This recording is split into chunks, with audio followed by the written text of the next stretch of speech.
In this lesson, we're going to be adding our jiggle deformers. Okay, so I'm going to go out of our camera view for just a moment so we can start adding these jiggle deformers. So the first thing I'm going to add it to is this heart.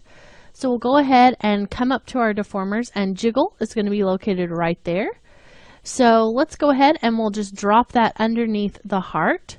Now, whenever you're adding a jiggle deformer, sometimes it's going to interact strangely with the freeform deformer. So you have to figure out which one should go first.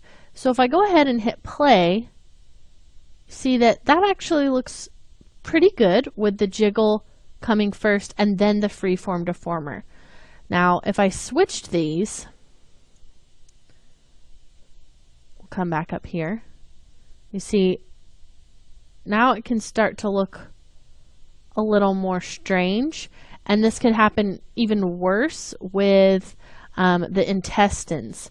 So we might actually figure out a little bit better what it's going to look like with the intestines. So let's leave that one on the heart for a moment, and let's just add another one to, let's do this first set of, or maybe the second one. Let's see, where's this big clump right here? I think it's going to be large intestines 5, the last one.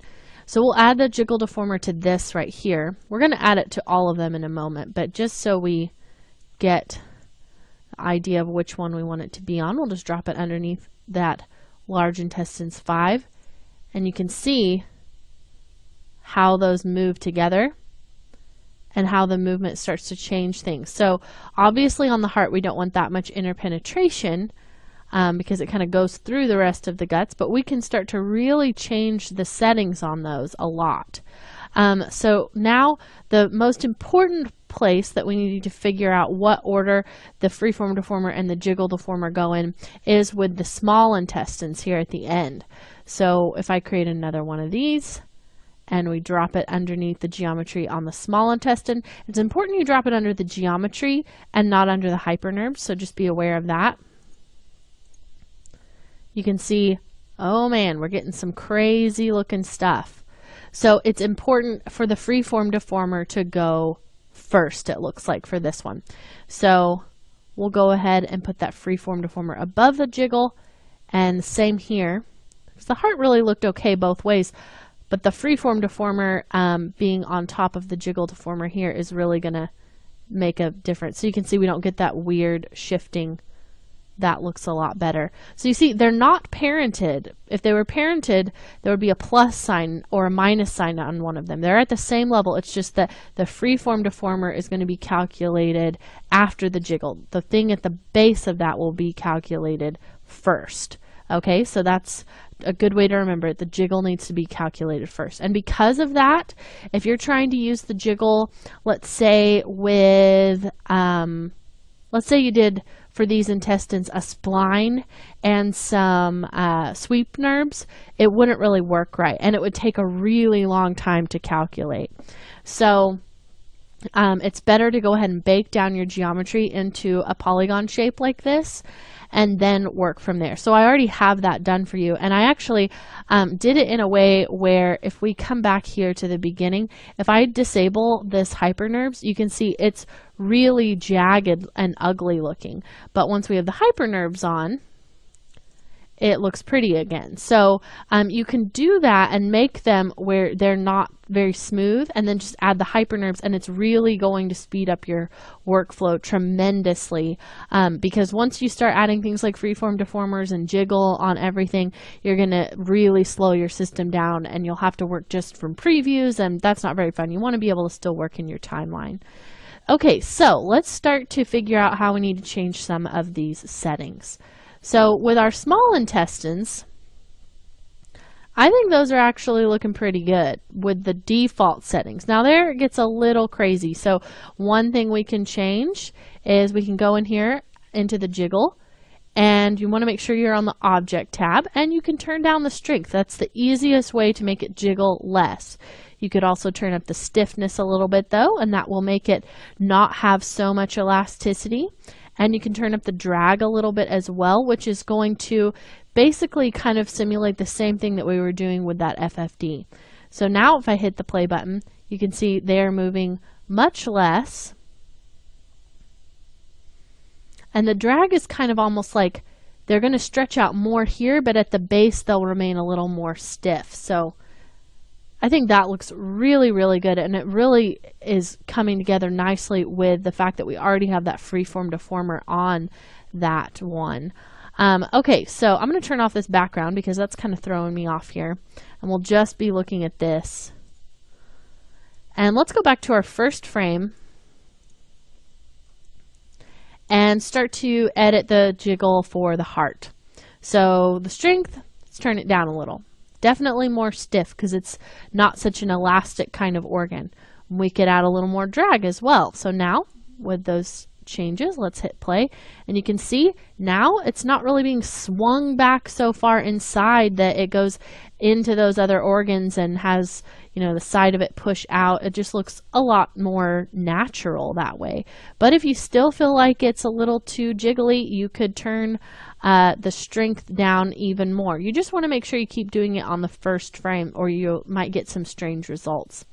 Okay, so that's our heart. We already did our small drag intestines. Now we need to mess with the large intestines. So again, we can turn down the strength. We'll turn up the stiffness and up the drag. And go ahead and hit play. And those are jiggling pretty nicely, but I still feel like it might be a little bit much. So I'm going to turn down the stiffness, but turn down the strength even more. And maybe up the drag a bit. Let's see what that does for us. Better. Now remember also, once we get this one set up, we'll be able to do it for the rest of them too. So now let's come in here and I'm going to duplicate this for my other ones. So I'm just going to control drag that jiggle down below the other geometry of those large intestines.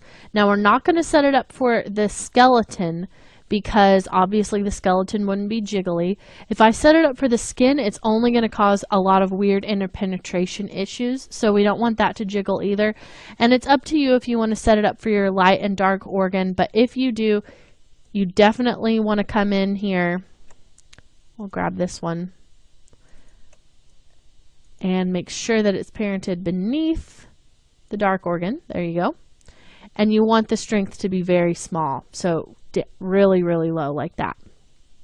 Let's go ahead and hit play and just see what it looks like with the current settings. So you see it's jiggling and it's kind of going through the skin, but it's on a side that we won't be able to see, so that's okay.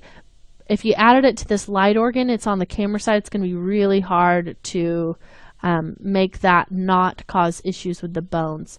So I would just say just don't put it on there. Okay, so right now this is almost looking like it's all jiggling from the same point. So we can kind of change that up a little bit by first of all going into some of these and varying the strength. So especially in the intestines, some of them we can have more strength, some of them have less. And what that's going to do is now when we hit play, now you want to be careful you're doing this on the first frame because it looks like I set a keyframe here. So I'm going to turn off auto key and we'll delete that key that we set up there. Just making sure you're not setting any keys. And you can go ahead and hit play. And you can see that it's a little bit more varied that way. They kind of jiggle from slightly different points because some of them have more jiggle than the other ones. And you can start to really change this however much you want. So if you have this little yellow thing on any of them, if you've accidentally added a keyframe because you don't have auto key turned off, you can go into animation and click delete track. And that'll take a track off anything that you may have accidentally set a keyframe on. So looks like I did that on a few of them. So it can save you time to have auto key on, but also sometimes it can cause you more time if you set keyframes in an unwanted way. That looks like that was about all of them though, so it wasn't too terrible. Okay, so again, just go in here, and the higher the strength is, the more varied, and honestly the more unpredictable it's going to be. So sometimes it can give you good results, but sometimes it's going to cause a lot of kind of strange interpenetration that you might think looks bad in your project. So it's really up to you what you want it to look like. Now that is really starting to look varied, and honestly I think that looks pretty good. Now you could again just go in and change a few more things if you want to. Another thing you can do to help kind of change the way this looks is to come in here, go into your filter, turn back on deformer, and you'll notice that all of those freeform deformers came in at that 0 point unless you moved any of them. And so what you can do then is actually move those over, make sure auto key isn't turned on. So this one is for, say, you know, these large intestines. So I can grab this jiggle and actually move it over to the point where those intestines are. And it's going to give it kind of a different point of origin for that jiggle. So it'll start to look a little bit more like it's coming from that spot. So that can definitely be helpful to make your jiggle look a little bit more jiggly. So what I'm going to do is go in and add or move those jiggles to the middle of the organ or the intestine that it's jiggling around. And so we'll just have that deformer kind of be in place in that way. And then we'll come back in the next lesson and we're going to talk about how to use a sky to start lighting this to kind of match the lighting in our background plate. So stick around and we'll start lighting this scene in the next lesson.